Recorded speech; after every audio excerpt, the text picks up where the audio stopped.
করতে থাকি, তাহলে আমরা এক সময় লজ্জিত হতে হবে, অনুতপ্ত হতে হবে আমাদের এই ভুল অবস্থানের কারণে।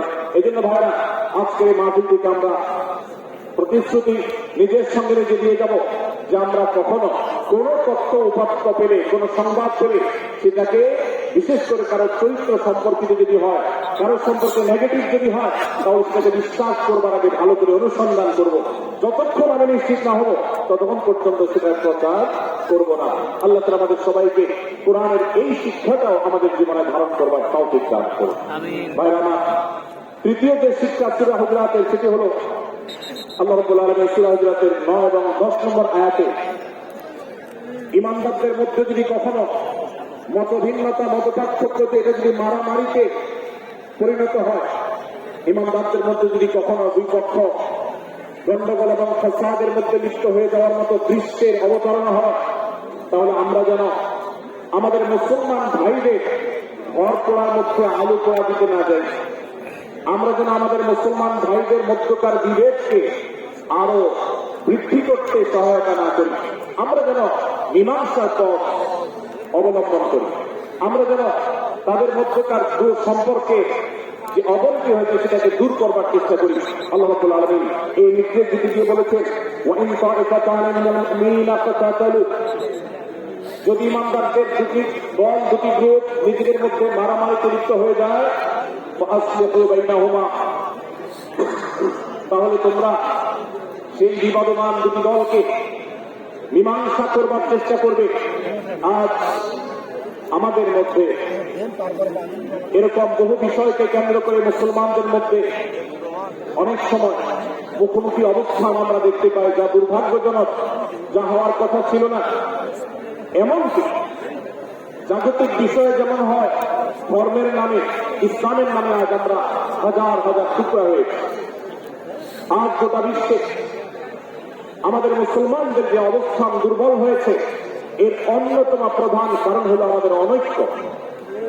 আমরা যদি আজ আহলে কিবলা, আহলে সুন্নাহ ওয়াল জামাআতের অনুসারীরা নানান মত এবং পথের অনুসারী হওয়া সত্ত্বেও, নানান পথ এবং পন্থার অনুসারী হওয়া সত্ত্বেও আমরা যদি মৌলিক বিষয়গুলোর উপর সবাই ঐক্যবদ্ধ থাকতাম, আমরা যদি আল্লাহ তাআলার দেওয়া ইত্তিহাদ মাল ইখতিলাফ, বৈচিত্র্যময় ঐক্য, বিভিন্ন বিষয়ে মতভিন্ন থাকা সত্ত্বেও মৌলিক বিষয়ে ঐক্যমতে আমরা যদি থাকতে পারতাম, আমাদের মধ্যে যদি মুসলিম ভ্রাতৃত্ববোধ থাকতো, আমাদের মধ্যে যদি বলয় ভিত্তিক যে দেয়াল আর প্রাচীরগুলো আছে সেগুলো যদি না থাকতো, তাহলে আজ বাংলাদেশের বাস্তবতা হলো, বাংলাদেশে আল্লাহর কোরআন, আল্লাহ রাসূল সাল্লাল্লাহু আলাইহি ওয়াসাল্লামের হাদিসের আলোকে আমাদের কাজ অটোমেটিক পরিচালিত হতো। ঠিক কিনা বলেন?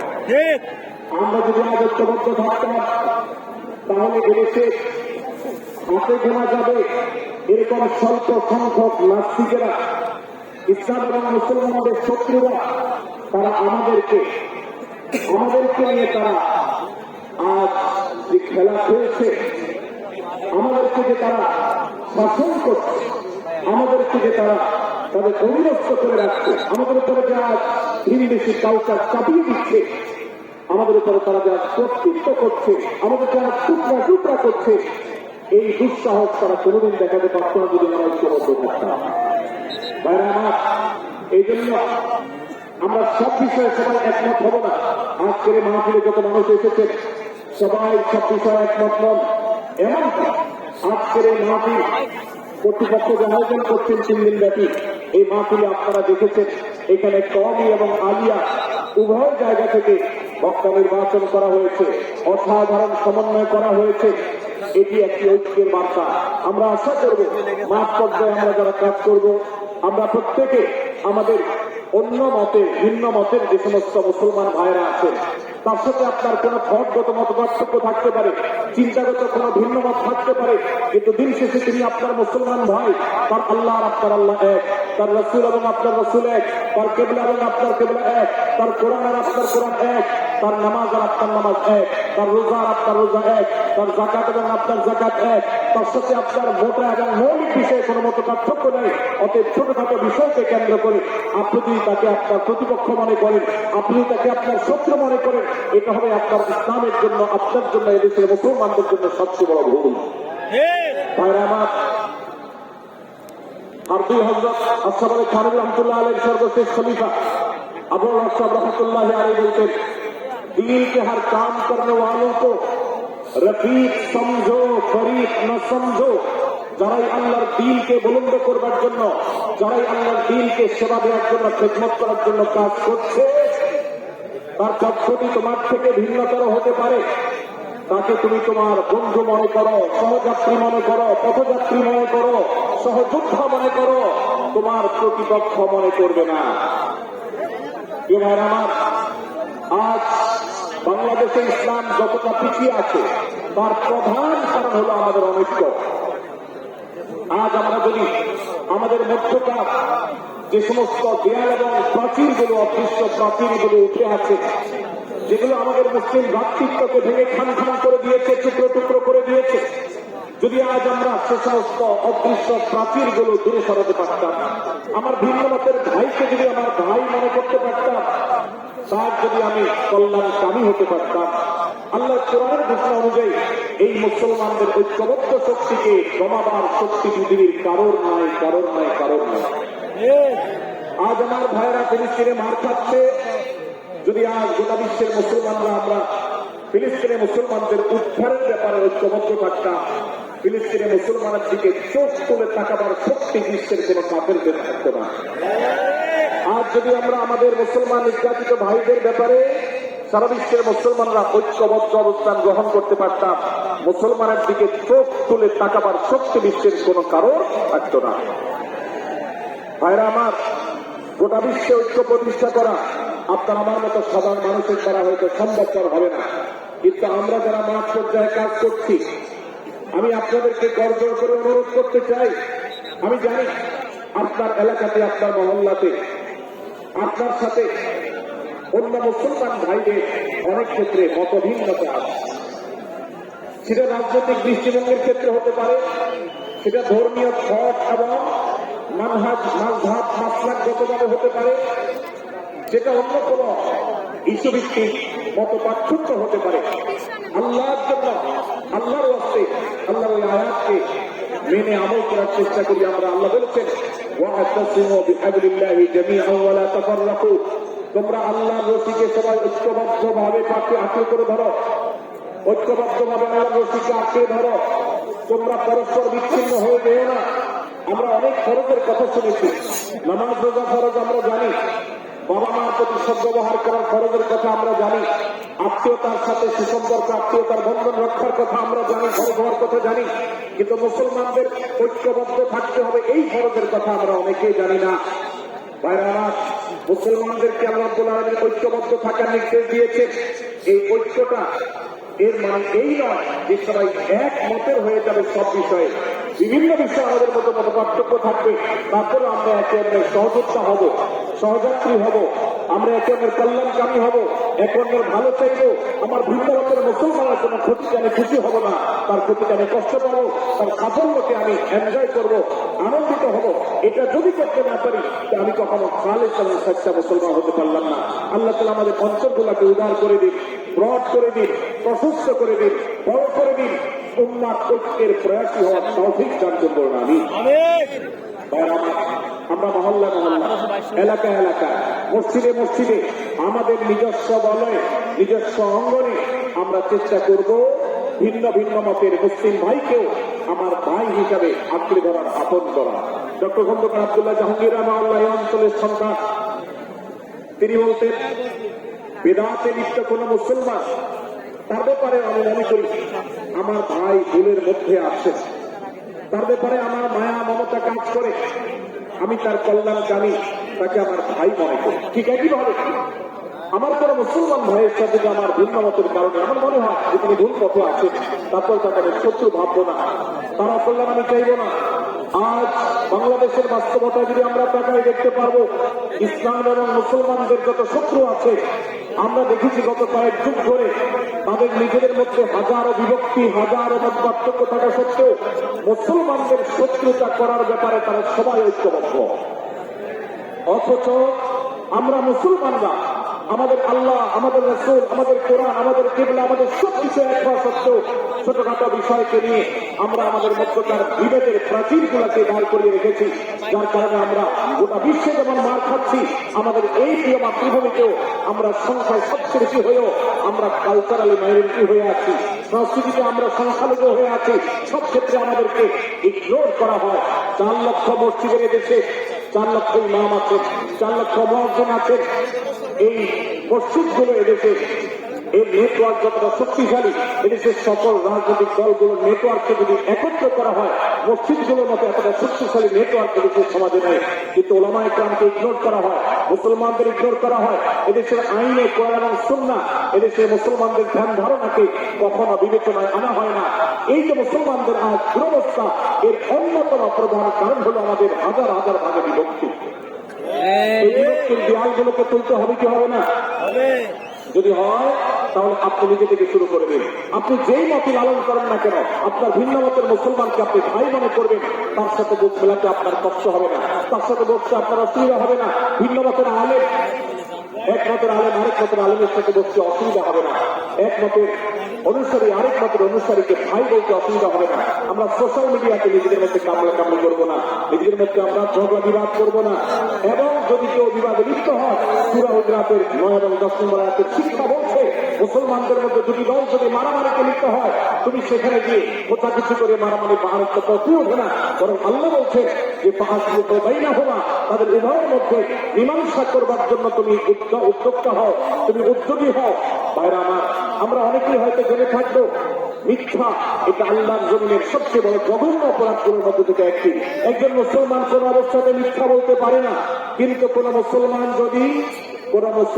যদি অন্য মুসলমানের সাথে কখনো বিবাদ বিতণ্ডা লিপ্ত হয়ে যায়, দুজন মুসলমান বা দুটি বলয়, দুটি পক্ষ, দুটি গোষ্ঠী মুসলমানদের তাদের মধ্যে যদি কোনো বিষয় যে ভুল বুঝাবুঝি তৈরি হয়, ভিন্নমত সৃষ্টি হয়, একে অন্যের সাথে শত্রু ভাবাপন্ন হয়ে যায়, তাহলে তাদের দুইজনের মধ্যে বা দুই পক্ষের মধ্যে মীমাংসা করবার জন্য কেউ মিথ্যা কথা বলে, অর্থাৎ আপনি এক পক্ষের কাছে গিয়ে বললেন, ভাই আপনি যাকে এত খারাপ মনে করছেন, যার ব্যাপারে আপনি এতটা রাগান্বিত হয়ে আছেন, আমি তো জানি তিনি আপনার ব্যাপারে অনেক সৎ চিন্তা রাখেন, আপনার ব্যাপারে অনেক ইতিবাচক ভাবনা রাখেন, আপনার ব্যাপারে অনেক সুধারণা পোষণ করেন।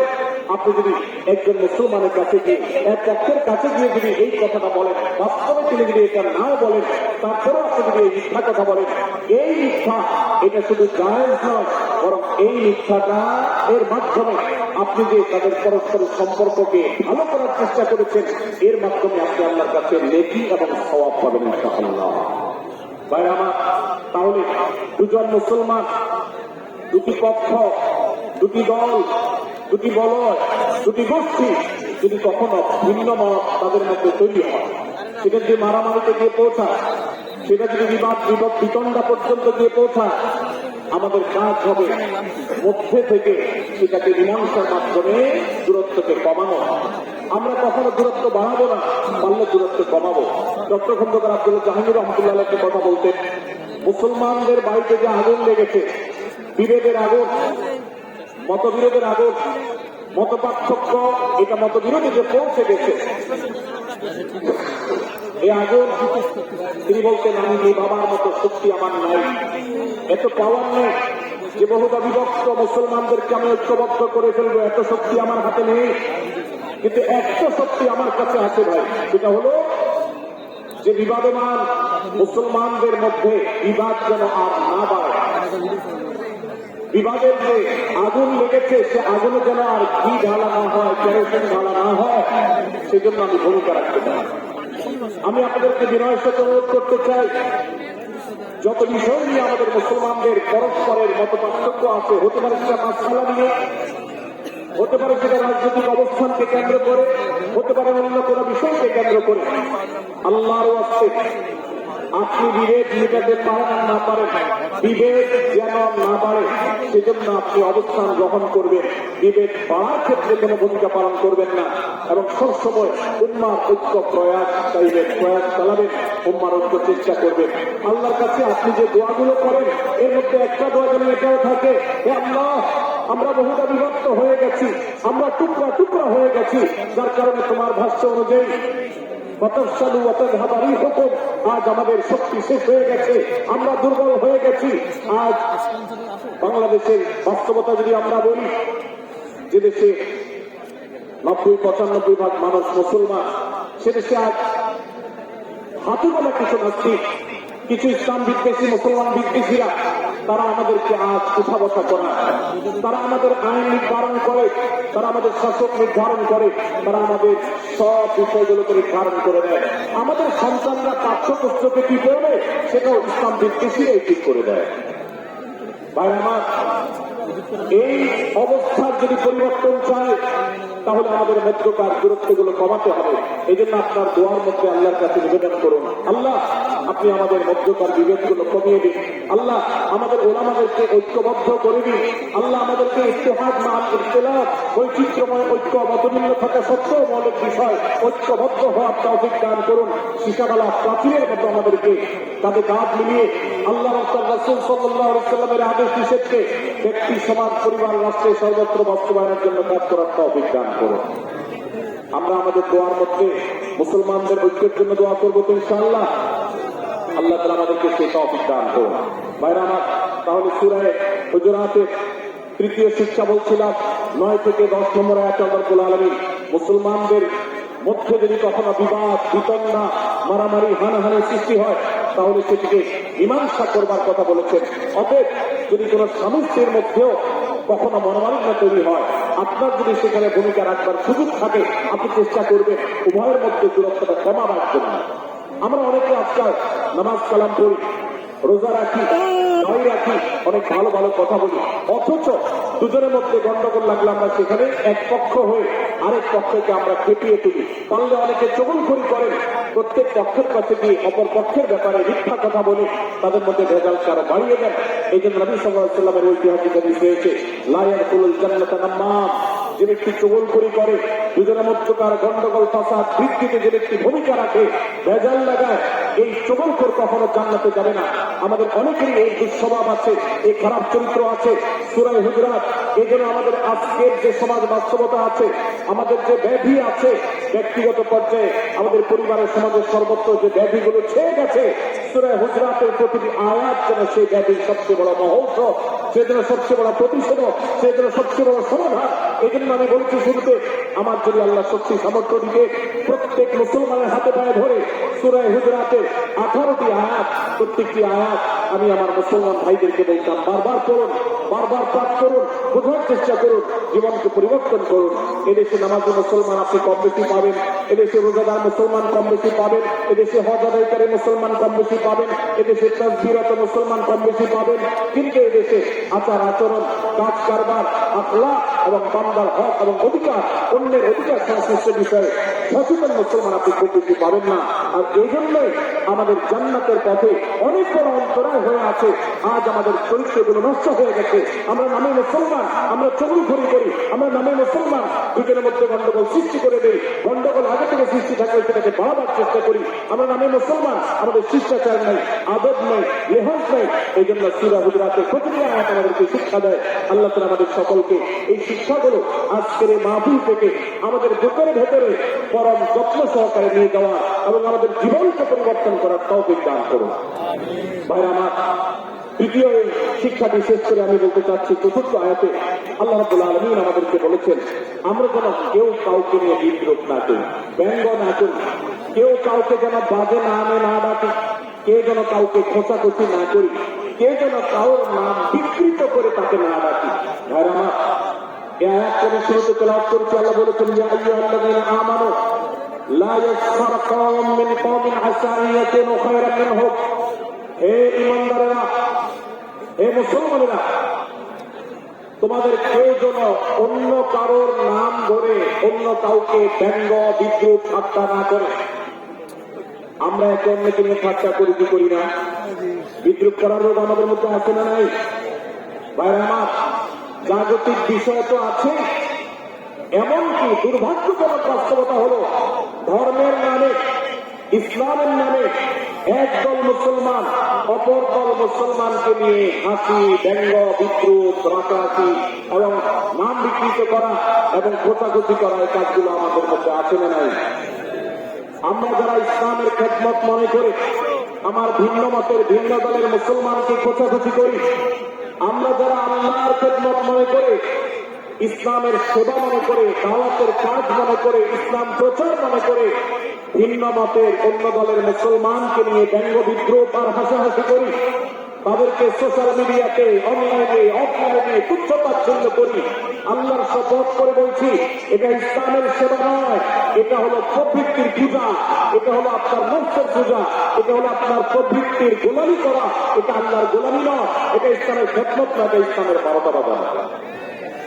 ভাইরা আমার, কোন অবস্থাতে একজন মুসলমান অন্য মুসলমানকে নিয়ে ব্যঙ্গ বিদ্রুপ করতে পারে না। আমার মুসলমান ভাই যদি কোনো ভুল কথা বলে, ভুল কাজ করে, আমি যথাযথ নিয়মে তাকে সংশোধনের চেষ্টা করব, সমালোচনা করার দরকার হলে সেটাও করব, কিন্তু হাসাহাসি নয়, বিদ্রুপ নয়, ব্যঙ্গ করা নয়। আজ আমাদের তরুণদের মধ্যে এটা একটা আর্টে পরিণত হয়েছে। আপনারা রোস্টিং ভিডিওর কথা কম বেশি সবাই জেনে থাকবে। রোস্টিং ভিডিওর কথা আপনারা জানেন কি জানেন না? ভাই আমার, রোস্টিং ভিডিও নামটা দেখে, অর্থাৎ কাউকে রোস্ট করা। আমরা মুরগি রোস্ট করার কথা জানি, এখন মানুষ রোস্ট করার সিস্টেম শুরু হয়েছে।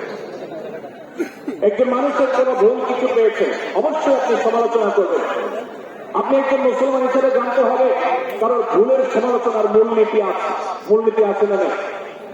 কোরআন এবং সুন্নাহর বাঁচানো যে প্রিন্সিপাল, সেটাকে লক্ষ্য করে, সেটাকে আমলে নিয়ে, সেটাকে ধরে ধরে যদি আপনি সমালোচনা না করেন, তাহলে আপনার এই সমালোচনা এটাই আপনাকে জাহান্নামে নেওয়ার কারণ হতে পারে। ভাইরা আমার, আপনি কাউকে রোস্ট করার নামে, কাউকে সমালোচনা করার নামে, হতে পারে কেউ ভুল করেছেন, কিন্তু সেটা করতে গিয়ে যদি তার অধিকার নষ্ট করে, আপনি সীমা ছাড়িয়ে চলে যান, আপনি যদি ব্যঙ্গ বিদ্রুপ করে হারামের পর্যায়ে চলে যান, তাহলে সূরা হুজুরাতের আয়াতের আলোকে আপনি কবিরা গুনাহে লিপ্ত হবেন। আমরা অনেকে আছি যে ব্যক্তিগত পর্যায়ে এই বিদ্রুপ করাটাকে আমরা কোনো বিষয় মনে করছি। সোশ্যাল মিডিয়াতে অনেকগুলো ভিডিও ক্লিপ আছে, আপনাদের চোখে নিশ্চয়ই পড়েছে, আমার চোখে বহু পড়েছে, যে অনেক সময় দেখা যায় বিনোদনের নামে কাউকে খোঁচাখুচি করা, কাউকে অপমান করা, কাউকে হয়তো ধাক্কা দিয়ে পানিতে ফেলে দেওয়া, কাউকে কষ্ট দেওয়া, কাউকে হয়তো প্রতারিত করা, এটাকে আমরা এনজয় করি। অনেক ভিডিও ক্লিপে দেখা যায় এভাবে কাউকে কোনোভাবে অপমানিত করে, কাউকে কোনোভাবে ধোঁকা দিয়ে বোকা বানিয়ে আমরা এনজয় করি, আমরা হাসাহাসি করি। আমাদের রুচি নষ্ট হতে হতে আজ এই পর্যায়ে এসেছে যে এটা আমাদের এনজয়ের বিষয় হয়ে, এটা আমাদের আনন্দের বিষয় হয়েছে।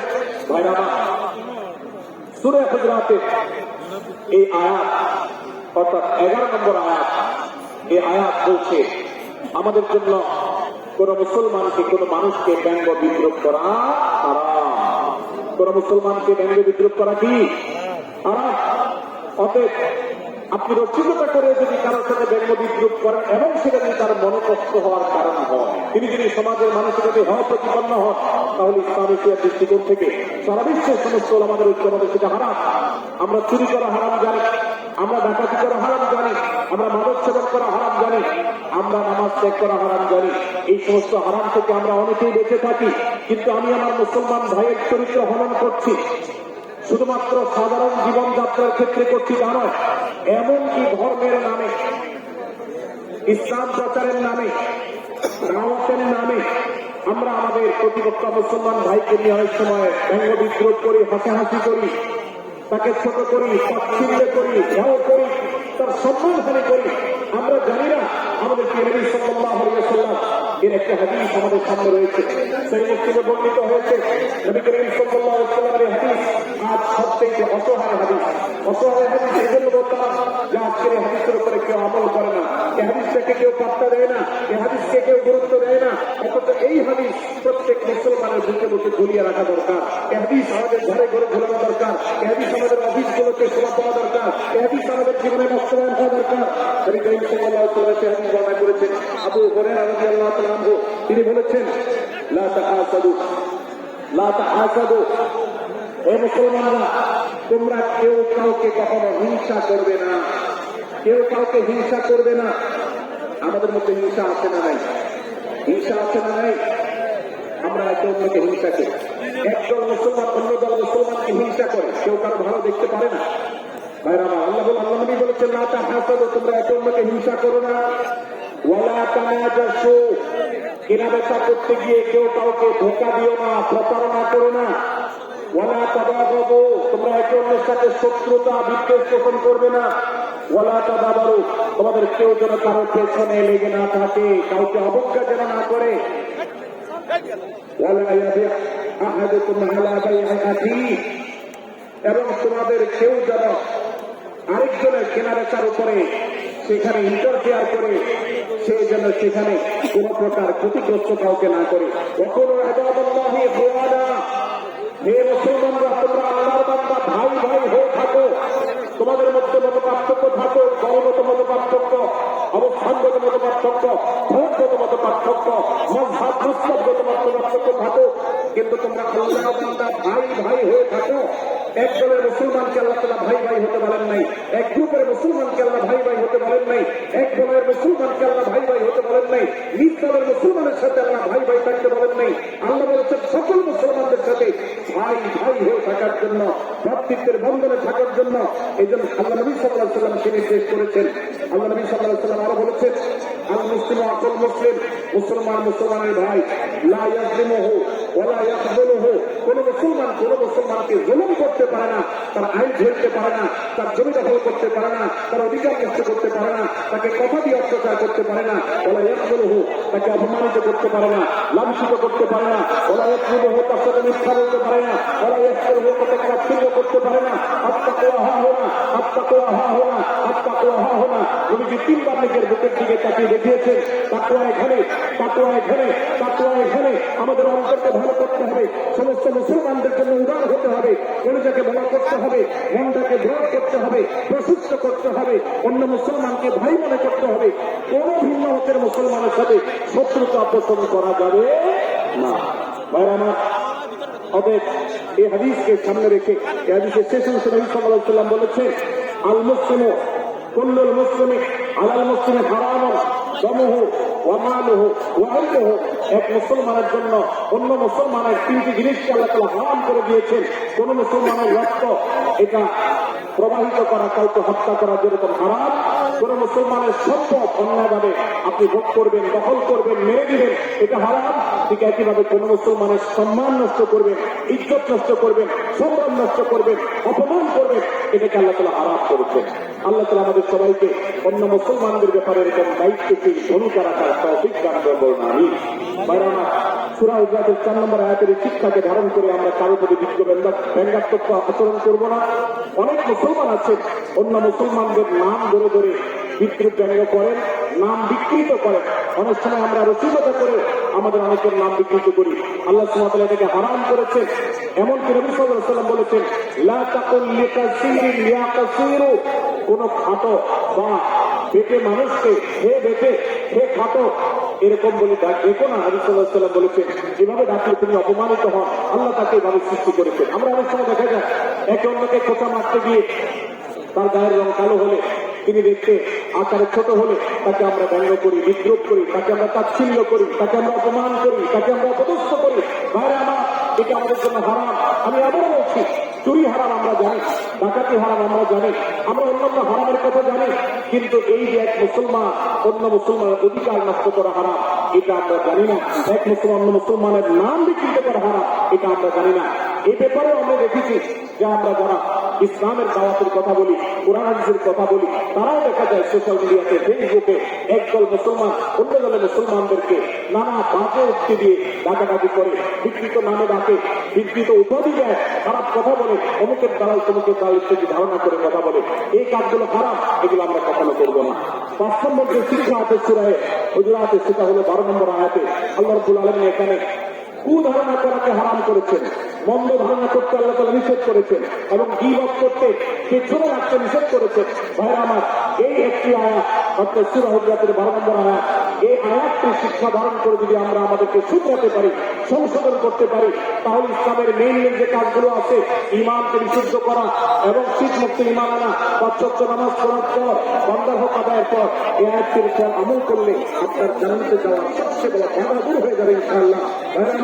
যে আয়াত আল্লাহ তাআলা আমাদেরকে কারো প্রতি মন্দ ধারণা করতে নিষেধ করেছেন, বিভোগ করতে নিষেধ করেছেন, কারো পেছনে লাগালাই করতে নিষেধ করেছেন, সে আয়াত আল্লাহ রাব্বুল আলামিন বলেছেন, ইয়া আইয়ুহাল্লাযীনা আমানু ইজতানিবু কাসীরাম মিনাজ-যন্ন, হে ঈমানদারেরা, হে মুসলমানরা, তোমরা কারোর প্রতি ধারণা, মন্দ ধারণা তোমরা করো না, এটা থেকে বিরত থাকো। অনেক ধারণা অর্থাৎ মন্দ ধারণা,